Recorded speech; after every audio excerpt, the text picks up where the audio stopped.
சாகித்ய அகாடமி விருது பெற்ற எழுத்தாளர் பழனி கிருஷ்ணசாமி எழுதிய மனிதன் உடம்பல்ல புத்தகம் வெளியீடு.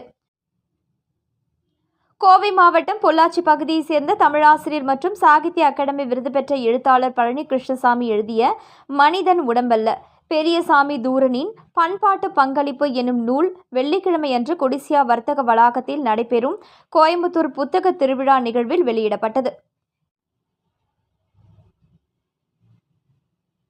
இந்த நூலை கவிஞர் சிற்பி பாலசுப்ரமணியம் வெளியிட்டார்.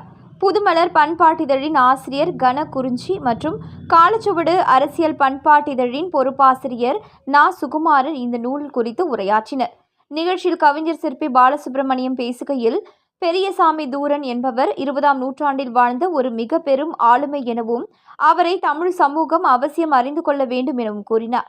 ஐரோப்பிய அறிவுசார் நாகரிகத்திற்கு இணையாக கருதப்படும் தமிழ் கலை களஞ்சியம் உருவாவதற்கு உழைத்தவர் என்றார்.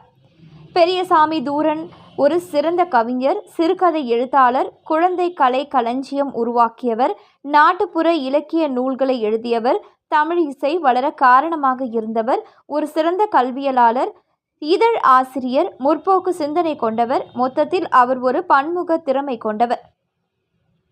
இவ்வாறு அவர் பேசினார். பழனி கிருஷ்ணசாமி எழுதிய இந்த நூல் பெரியசாமி தூரனின் முழுமையான படைப்பை பற்றிய சிறந்த ஆய்வு என அவர் கூறினார். இந்த புத்தகத்தை எழுதிய பழனி கிருஷ்ணசாமி பேசுகையில், தமிழர் நாகரிகம் என்பது உலக நாகரிகத்திற்கு இணையானது என்ற பேச்சு தற்பொழுது எழுந்திருக்கிறது. இதை உலகத்தார் நம்ப வேண்டும் என்றால் நாம் நிறைய எழுத வேண்டும், பேச வேண்டும், நிறைய எடுத்துக்காட்டுகளை தர வேண்டும். அந்த பொறுப்பை தனி மனிதனாக இல்லாமல் சமூகமாக சேர்ந்து இருந்து செயல்படுத்த வேண்டும் என்ற உணர்வே இந்த புத்தகம் எழுத காரணம் என கூறினார்.